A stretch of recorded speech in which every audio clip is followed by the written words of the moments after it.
I didn't come up with it. Anthony did. He was over, and we were going to do some turning, and he saw this real small little ornament that my wife had on the thing. We were going to put on the tree, and he said, "Well, why don't we make a bigger one?" So we did, and it involved just making a bell and a base, but it's a creche set, and so I carved out the manger, some stuff in the manger, some grass leading up to it, and then just surface decorated some stone around the bottom.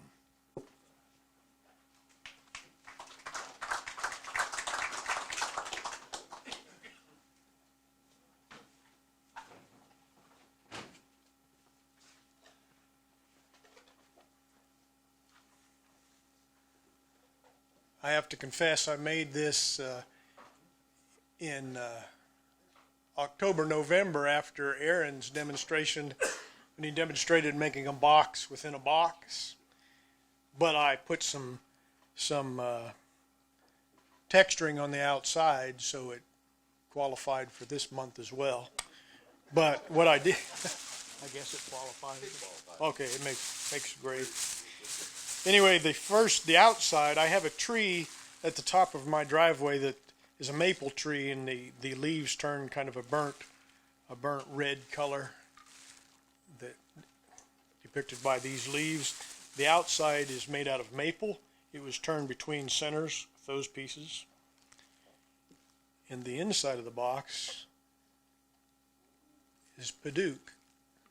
So you have to turn two spheres, one that fits in another sphere, and then hollow it out. And it was turned off with this piece of Paduke. The holder for the piece is a manzanita root burl that I've brought in before. I've had it for a while, and these are buckeyes that I beat the squirrels to pick them up, so it doesn't roll around when you set it in the buckeyes. And it was a centerpiece for our table in the fall, which made sense at the time, but now it's winter, so I don't know.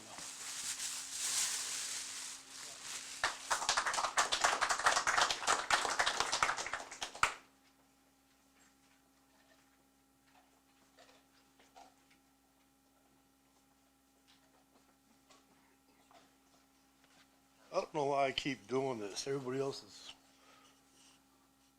a heck of a lot better than mine. I started about a year ago, and this is the first time I did an offset turning on purpose. What I wanted to do was create a dress for the lady, and I saw a project over there that was a man standing up, just thin little offset turning. I said, I want to try that, and so I did this. This is what is this? Walnut from my backyard. Created the dress, the outline of a young lady. I wanted this to be a hat, but I'm not done turning it yet. And the carving kind of looks like something from Walking Dead.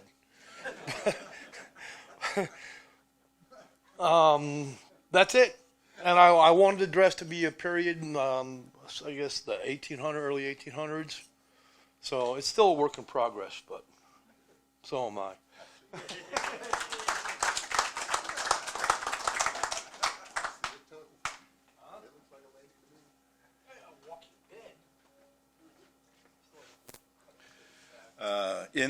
I'm not sure what issue it was, but you open up the first page and it's got a gallery of somebody's turnings, and I saw this. He had several different vases that were a lot bigger than this, and he textures them and then he paints them with milk paint. And in his case, he could use anywhere from 4 to 7 different colors. I've got 3 different colors, and then you sand back, and as you start sanding back the colors, the paints, then you get different colors, and some of them you'll get like almost like a target effect, and it just really enticed me. Okay, I got to figure out how to do this. Well, I tried it, and I think my dimples weren't quite deep enough, so the paint would fill in. So that's why in some areas you don't have any dimples at all. His pieces all had total. Everything was covered, and one piece had more kind of like raindrop type effect, and then another piece had nothing but just dots, and it just okay, I'm going to try it. So this is the piece that I came up with, and it turned out pretty good.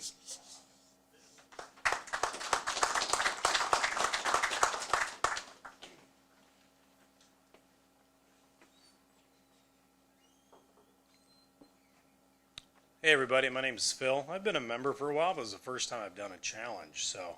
Good job, Phil. Thanks. It was a lot of fun because I had some really grand ideas of what I wanted to do, and I made a couple things that were horrible, and my wife told me so I left them at home. But a while back, she asked me to make a avocado bowl for making like guacamole, so I can make a bowl, so I did that, and then I used a Dremel tool just to make some indents on the bottom there so that you can crush your garlic and your everything, all your seasonings you want right in there. And then I made this little guy add hickory, thinking it could work together. It's kind of a mortise and pestle type situation. And I usually do functional stuff, so I don't do a whole lot of like decoration.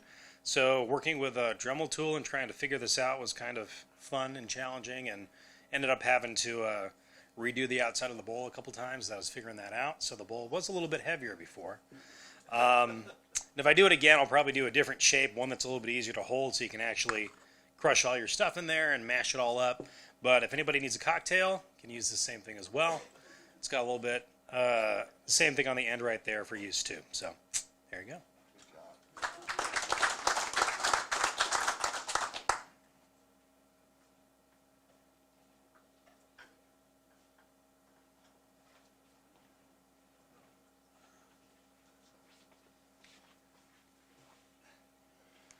I didn't know that Anthony was actually going to use dogwood when I made this, because it's a dogwood blossom on maple. And then I cut back the background to it. And it was fun to do. Enjoyed working with the tools. That's it.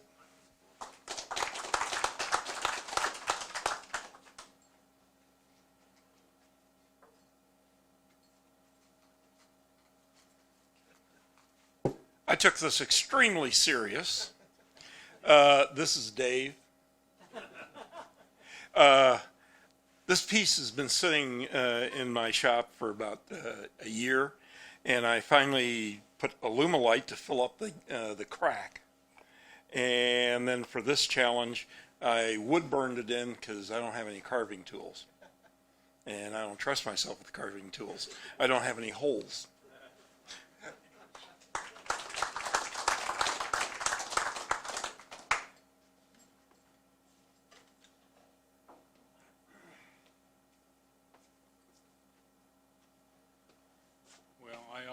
I always wanted to make a Coke bottle, so there it is. I got to carve my lines down, but could have done better. Next time maybe I will.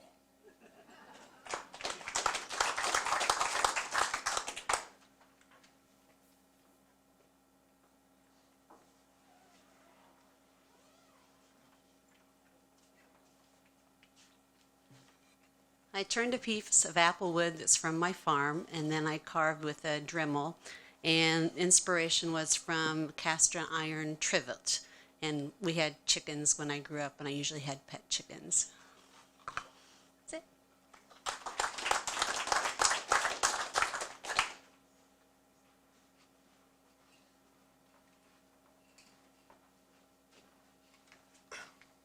When the challenge came around, I already had a captive ring mug that I had made purposefully a couple of ridges on, and I used those ridges and turned them into flowers and petals, and the stem was a little thick, but then I carved it into some leaves kind of growing up over there, and that was my attempt.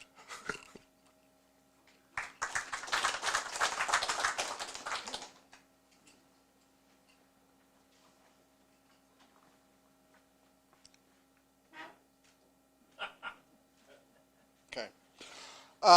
This is a pepper mill that I made quite some time ago, and I wasn't happy with it. So I thought I was going to carve on it a little bit, and I wanted to make it a little smaller in diameter and give it some so you could get traction on it. So anyway, I carved all this part, burned some lines in here and everything. Wanted to see what it looked like. Took forever with anyway. I think it's okay, but I still haven't put the mechanism in it yet. I still haven't, not sold on it. But it was fun carving on it, and you get to see how long it takes to do something and how easy or difficult it is. I'd rather turn than carve. That's my story.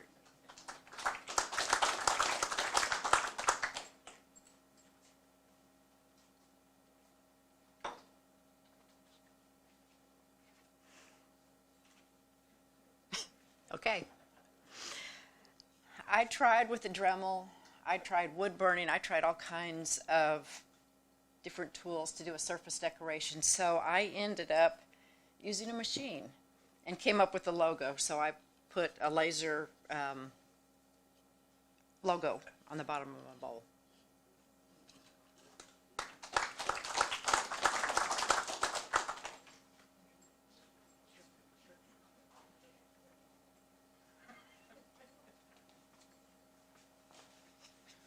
As you know, we've had a lot of snow, and so I had a little trouble coming up with a lot of enthusiasm to do this project for a challenge, but I decided, well, it's a carving tool I was best at was a chainsaw. And so I have a little circular chainsaw that, it's a cutter, it's a carving tool really, but these are my bird tracks in the snow.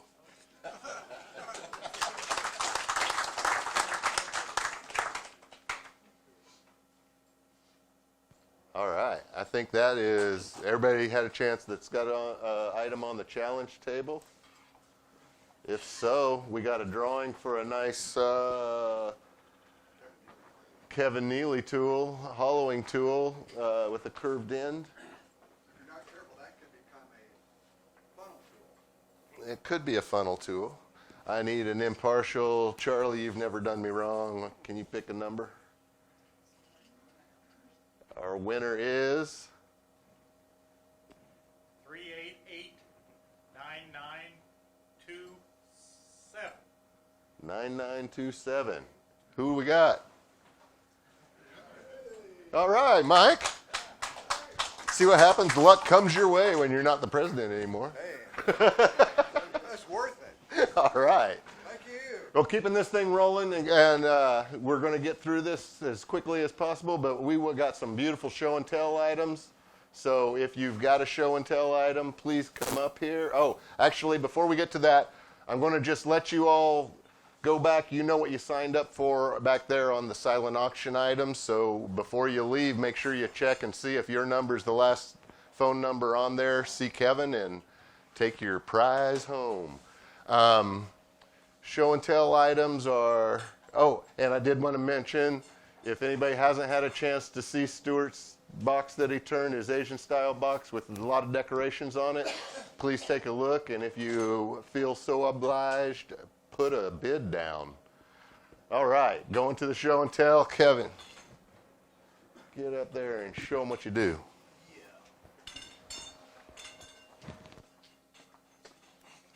Thanks, everybody, for the challenge. Everybody that participated in the challenge, appreciate that.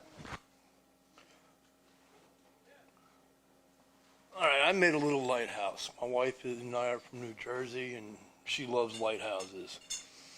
Mike had brought in, what kind of wood was this, Mike? Manzanita. It's a shrub, bush, something like that. And it wasn't very big, so I made a base, put the lighthouse in it. My wife kind of liked it, so I wanted to make her a bigger one. This does light up, but you can't see it. It's not very bright. So I decided I was going to make a bigger one. Now this is made out of walnut from my backyard. It was all one piece. Didn't know it at the time, but it had rotted out on the inside. So when I was cutting the top, it kind of blew apart. So made a separate piece out of oak and got it to light up. This here was part of the original design. That got damaged. I ended up cutting that off, made the tenon for this, and this is made out of Purple Heart. And I guess this could have gone for that challenge too, because I carved out all the little holes. Well, which brought me to going through my scrap wood, this being a piece that really wasn't big enough to do anything with, same as what the lighthouse was. I went through my scrap bin and pulled out a bunch of stuff. This cedar was from Effie. Effie brought in a nice cedar chunk on Saturday and left behind the scraps. So I made little boxes out of all the scrap. I even made little bridges. I got some in my pocket.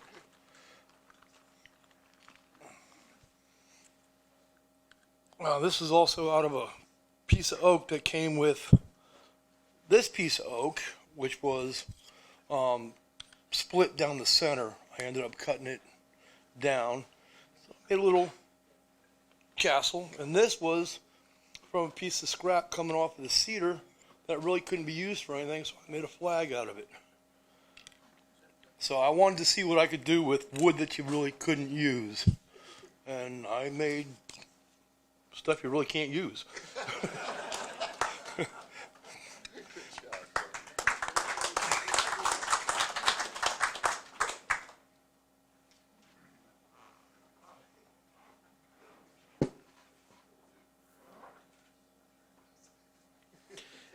Okay, we cut down an elm tree in our yard earlier this year, and I had a limb that was about this big around, about this long. I made like 5 of these vases, and this was made from the cutoffs from that. There's 5 different pieces from that limb, and I added some solid surface here, and I colored it. My usual PVC pipe in the middle, so you can just put water right in it and put your flower in it. Came out pretty good.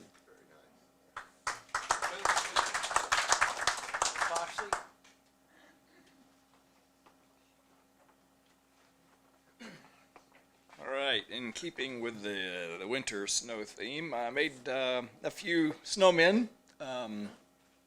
These are visible there. These are just made out of Bradford pear, and then I think about a year ago somebody had suggested using Phoebing's leather dye, and so that's what I dyed the hats out of. This one he melted, so it was just a hat there. So there were 3, but one melted.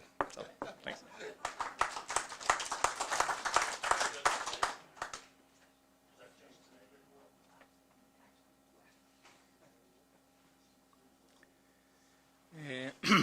I made this vase from diamond wood with sycamore, so it's actually 3 parts or more than 3 parts. I hollowed the bottom, added those diamond ring, and then did hollowed the top part. And another piece that I made with the spalted nice color. And the next thing is this. I don't know if you can see that, Jack. Okay, can you zoom in?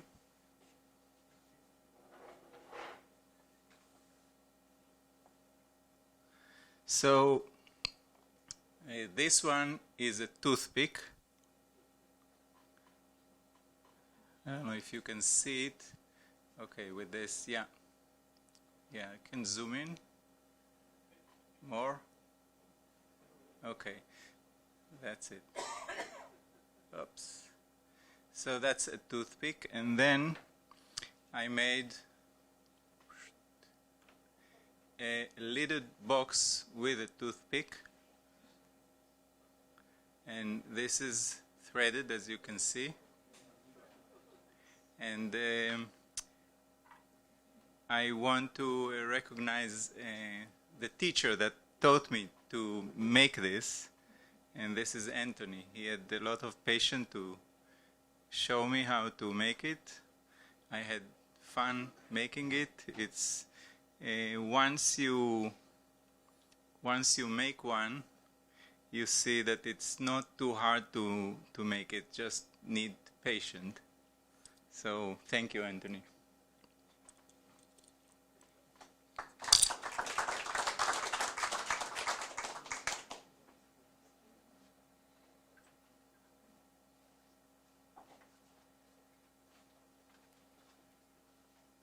This was my offset turning.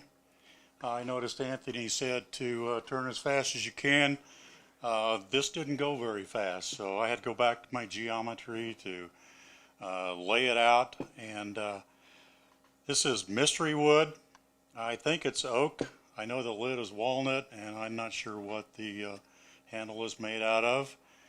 It is finished with tung oil, and so that's my box.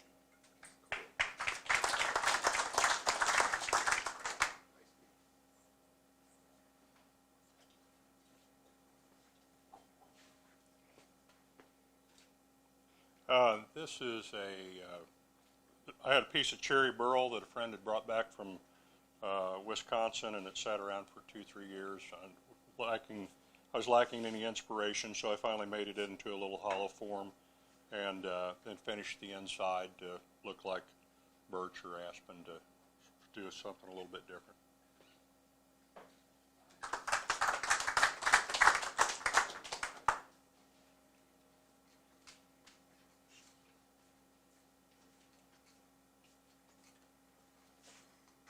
My daughter being a chef, naturally I started making kitchen things. This is a magnetic closing salt cellar.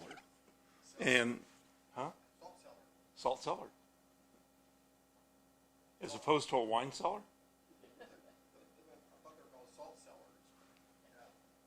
Oh, or you can sell salt by the seashore. Okay. And then I did some very limited texturing on the bottom, and I have no idea what kind of wood it is. But I liked it.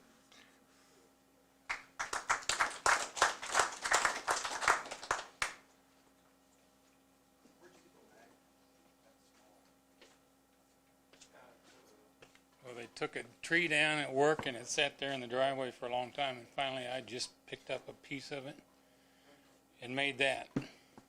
Not sure what it is, but it looks real good.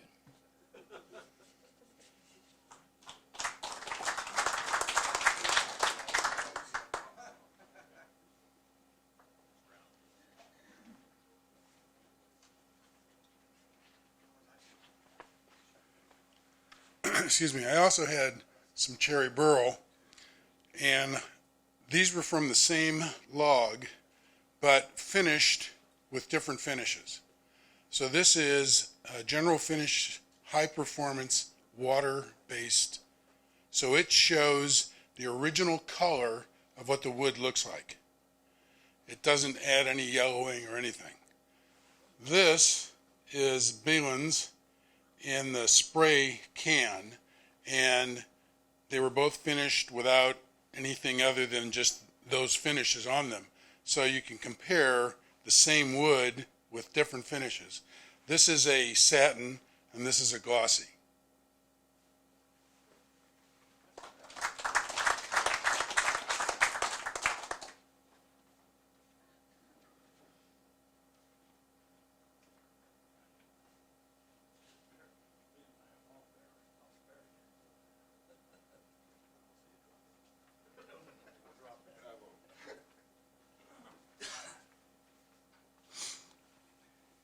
Well, I have for quite a while been looking for a burl that is box elder.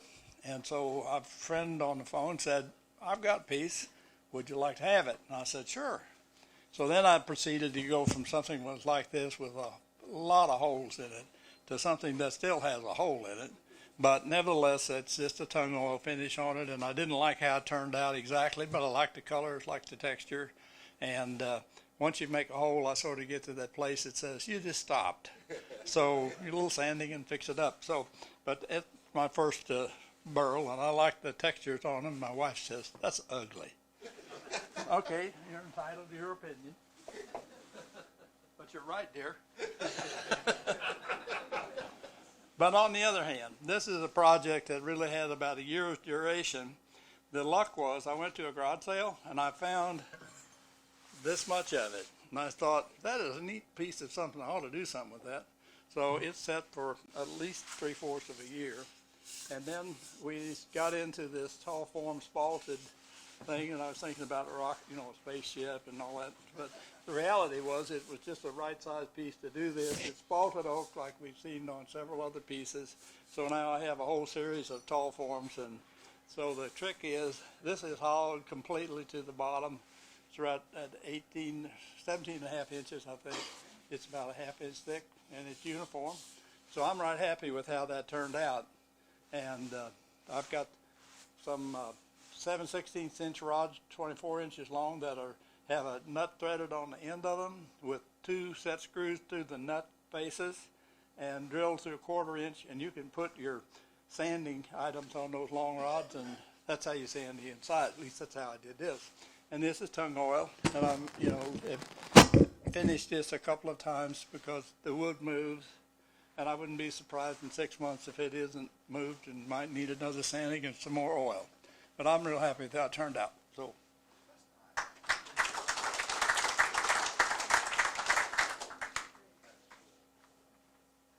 that our challenge? Is that our show and tell? Okay. So I think that gets us through our show and tell. Gets me through my first meeting. I appreciate all of you sticking around and listening to everybody and me. Next month challenge is a scoop of any form. And I think that's, what was there? Oh, I wanted to announce, see if we've got our winning bid on Stuart's beautiful box goes to phone number 6749. So if you wouldn't mind going and taking this piece of paper, your new box, and $75 over to Kevin, we'll be very appreciative of it. Thanks everybody for coming. We'll see you all next week. If you have a chance, help put the chairs up, but appreciate everybody being here and missing the first part of the football game day. All right. Thank you all.